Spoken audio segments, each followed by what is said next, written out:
Your baby is staring at a stranger across the room. They've never met this person before. They have no words, no experience, no way of reasoning through what they're feeling. And yet, within seconds, your baby turns away and starts to cry. You assume it's just a phase. Random fussiness. Babies cry, right? But what if your baby wasn't being random at all?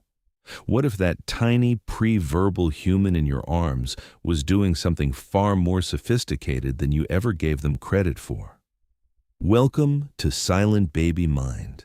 Subscribe right now, because what you're about to learn today will permanently change the way you look at your child. Babies are not blank slates. They are not passive little beings waiting for the world to fill them up. From the very first weeks of life, the human infant brain is doing something remarkable. It is reading people, evaluating situations, forming preferences, detecting emotions, and making moral judgments. And it is doing all of this without a single word. The science on infant cognition has exploded over the last 2 decades. Researchers using brain imaging, eye-tracking technology, and carefully designed behavioral experiments have pulled back the curtain on what is actually happening inside that tiny head. And what they've found has shocked even the most experienced developmental psychologists. There are 8 abilities in particular that stand out above the rest. 8 things your baby is doing right now that most parents have no idea about. And we're going to go through every single one of them. Let's start with ability number 8, and this one is going to make you think twice the next time your baby cries around someone who seems perfectly nice. Ability number 8, your baby can make moral judgments about the people around them, and they start doing it before their first birthday. A landmark series of experiments conducted at Yale University's Infant Cognition Center, widely known as the Baby Lab, showed something that stopped the scientific community in its tracks. Infants as young as 6 months old were shown puppet shows featuring characters that either helped or hindered other characters trying to complete a task. A struggling puppet would try to climb a hill. One character would push it up, another would shove it back down. After watching these scenarios, the babies were presented with both characters and allowed to reach for one. Over and over again, across hundreds of trials, babies chose the helper. They preferred the kind character. They were drawn to it, 6 months old, before they could walk, before they could talk, before anyone had ever explained to them what kindness was. These babies already had a preference for it. But the researchers didn't stop there. They then introduced a third character, one that was completely neutral, neither helping nor hindering. Then they showed that neutral character either rewarding the helper or rewarding the hinderer. The babies who watched the hinderer get rewarded showed clear signs of distress. They looked longer, they showed more agitation, and when given a choice, they preferred the character who had punished the bad actor over the one who rewarded them. Your baby isn't just noticing good and bad. Your baby has a sense of justice, and it kicks in before their first birthday. That's ability number 8. But wait until you hear ability number 7, because this one explains something that has confused parents for generations. Ability number 7. Your baby can detect when a person's words and energy don't match, and they trust the energy every single time. This is why your baby sometimes refuses to be held by a specific person, even someone who seems perfectly nice, even someone who is smiling, speaking softly, and doing everything right on the surface. The answer has to do with what scientists call contingent responsiveness, and babies are extraordinarily sensitive to it. What this means, in plain terms, is that babies are constantly testing the social world. They are checking. Does this person respond to me? Do they follow my cues? Do they match my energy? Do they notice when I look away? And do they give me space? Or do they push forward regardless of what I signal? A series of studies using something called the still face paradigm revealed just how attuned babies are to this. In the experiment, a parent interacts naturally and warmly with their infant. The baby lights up, smiles, reaches out. Then, on a signal, the parent goes completely still. Flat expression, no response, no eye contact. Within seconds, babies begin doing something fascinating. They try everything in their social toolkit to re-engage the parent. They smile, they point, they vocalize, they reach. And when nothing works, they become visibly distressed. Here's what makes this relevant to strangers. Your baby rejects. Babies apply the same sensitivity to every new person they meet. They are not just looking at a face. They are running a real-time assessment. Is this person tracking me? Are they responding to my signals? Is there something in their rhythm that feels off? Adults are very good at masking. We smile when we're uncomfortable. We speak warmly when we're distracted. We hold a baby and say the right things while our attention is somewhere else entirely. Babies detect all of it. When your baby cries with someone who seems fine, consider that your baby may be picking up on a disconnection that your adult social training has taught you to overlook. That's ability number 7. Number 6 is going to change the way you look at your own face. Ability number 6. Your baby has been reading your facial expressions since the very first days of life, and they're better at it than you think. Newborns arrive in the world with a strong preference for faces. This is not learned behavior. It is hardwired. Within hours of birth, infants will track a face-like image, 2 dots above a line, more consistently than any other visual pattern. They are built from day one to look at people. Research published in the journal Current Biology found that infants begin differentiating between emotional facial expressions as early as 3 months of age.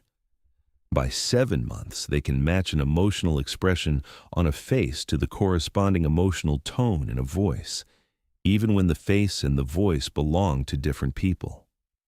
They are not just recognizing individual emotions. They are cross-referencing them across sensory channels simultaneously. Think about what that means for your day-to-day life. When you are stressed and trying to hide it behind a smile, your baby is receiving 2 signals at the same time. They see the smile, and they hear the tension in your voice, and their brain, sophisticated, relentless, constantly calibrating, registers the mismatch. Your baby has been studying your face their entire life, and they understand far more than you realize, which brings us perfectly to number 5. And this one involves something happening inside your baby's brain before they're even born. Ability number 5. Your baby started learning your language before they took their first breath. For years, people assumed that babies listen to the melody of speech, the rhythm and tone, but not the actual content. We now know that assumption was wrong. Studies using brain imaging technology, specifically near-infrared spectroscopy, which allows researchers to monitor infant brain activity without disturbing them, have shown that babies begin parsing the phonetic structure of their native language before they are even born. In the final trimester, a fetus is already learning the sound patterns of the language spoken around them.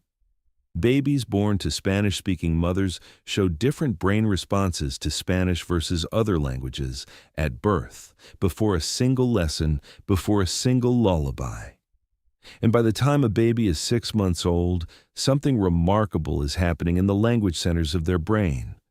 They are already beginning to narrow their phonetic focus, becoming more sensitive to the sounds of their native language and less sensitive to the distinctions in languages they aren't hearing.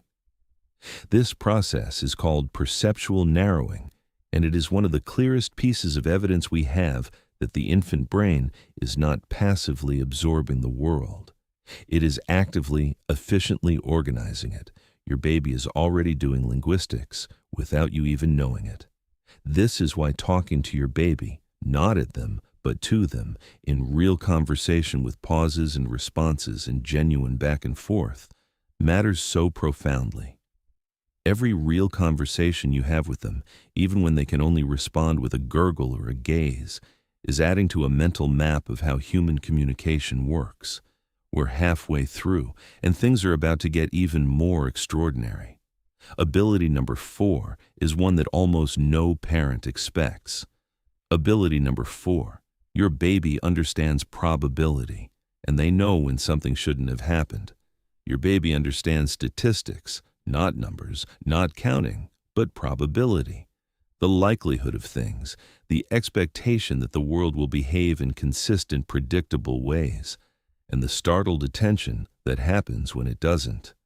Researchers at MIT's Early Childhood Cognition Lab ran a series of experiments in which babies were shown an urn filled with mostly red balls and a small number of white balls. An experimenter reached in, without looking, and pulled out balls. When the sample drawn contained mostly white balls, despite the contents of the urn being mostly red, babies as young as 8 months old stared significantly longer. They were surprised. They registered the improbability. This kind of intuitive statistical reasoning is a foundational component of scientific thinking, of logical prediction, of learning from the world. And your baby is already doing it. What this means practically is that your baby is not just experiencing events. They are building models of how the world is likely to behave. Predictable routines, predictable responses, predictable emotional cues from the people around them allow your baby's brain to do something essential, to build an accurate model of reality. Structure is not just soothing to your baby, it is developmental. That's ability number 4. Number 3 is where it gets genuinely life-changing. Ability number 3. Your baby's emotional experiences right now are literally building the architecture of their brain for the rest of their life. Babies do not form autobiographical memories, the kind of narrative, storied memories that we can consciously retrieve as adults. That is true, but they form implicit memories, emotional, sensory, procedural, from very early in life. And those memories shape behavior, preference, and emotional response in ways that last. A classic experiment by researcher Carolyn Rovey Collier demonstrated this vividly. Infants as young as 2 months old were placed in a crib with a mobile attached to one of their feet by a ribbon. When they kicked, the mobile moved. Within minutes, babies learned the connection and began kicking more purposefully. When brought back to the same crib days later, they immediately began kicking again, demonstrating clear memory of a learned behavior. But here is where it gets emotionally significant.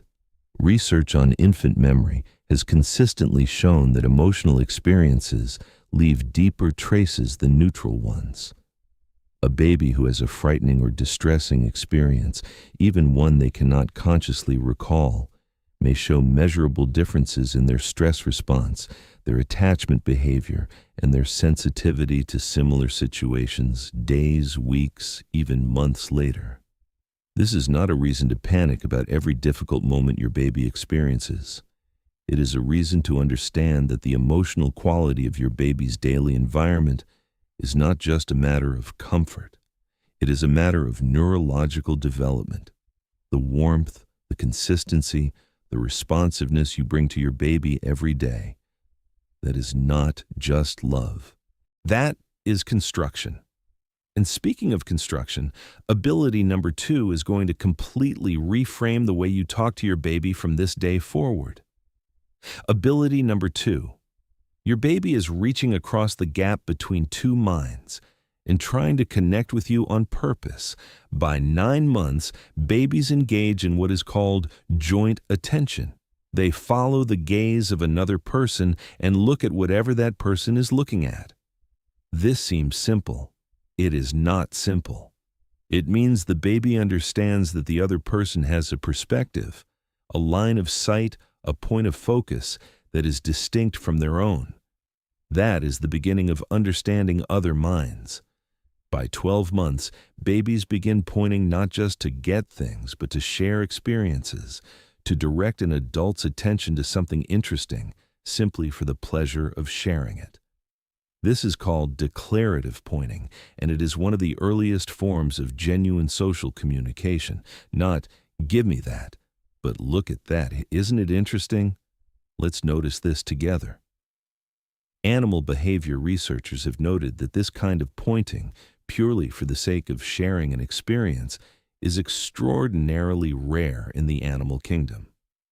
Even our closest genetic relatives, chimpanzees, do not point to share experiences the way human babies do. Your baby is not just trying to get their needs met. Your baby is trying to connect with you. They are reaching across the gap between two separate minds and saying, in the only language they have, I see the world. Do you see it too? We've saved the most important ability for last, and it's the one that ties everything together. Ability number 1. Your baby is not waiting to become a person. They already are one, and they have been from the very beginning. Everything we've covered in this video, the moral judgment, the emotional detection, the language acquisition, the memory, the statistical reasoning, the social connection, all of it flows from one fundamental truth. The human infant brain is not an empty vessel waiting to be filled. It arrives ready. It arrives working. It arrives with drives, preferences, sensitivities, and social instincts that no one taught it and no one installed. More recent neuroimaging research has shown that the brains of babies respond to the emotional content of human voices in the same regions that adult brains use to process emotion. When you speak to your baby in a warm, loving tone, their brain processes not just the sound, but the feeling behind it, and responds in kind. This is not a one-way relationship. Babies don't just absorb the emotional world around them. They mirror it, respond to it, and in many cases try to regulate it. If you are anxious, a well-bonded baby will often reach for you, seeking physical contact as a form of mutual emotional stabilization. These are not random behaviors. These are deeply intentional acts of emotional communication from a human being who has been wired from birth to connect. And you are not a passive observer of that process. You are the single most powerful force in it. The conversations you have with your baby, even before they can respond with words, matter. The consistency you bring to their world matters. The warmth in your voice when you pick them up matters. The way you follow their gaze and notice what they notice matters. All of it is data that your baby's brain is using to build its model of what the world is and what they can expect from the people in it. You don't need to be perfect. Babies are not looking for perfection. What the research shows over and over again is that they are looking for responsiveness. For someone who notices them, who comes back, who repairs the moment when it breaks. That is what builds security. That is what builds trust. That is what gives a baby's brain the safety it needs to become everything it is capable of becoming. So the next time your baby stares at a stranger and something shifts, when they go quiet or reach for you or turn their face away, pay attention. They are not being difficult. They are not being random. They are telling you something. And based on everything science now knows about the extraordinary minds of infants, it is worth listening. If this video opened your eyes to just how much is happening inside your baby's mind, subscribe to Silent Baby Mind right now. Hit that button and turn on notifications so you never miss an episode. We go deep into the science of infant development, early cognition, and the emotional intelligence of babies every single week. If this gave you something to think about, give it a like. It helps more parents find this content and understand just how remarkable their children really are. And leave us a comment below. Tell us about a moment when your baby seemed to know something or feel something that completely surprised you, because every parent has that story, and we want to hear yours. See you in the next video.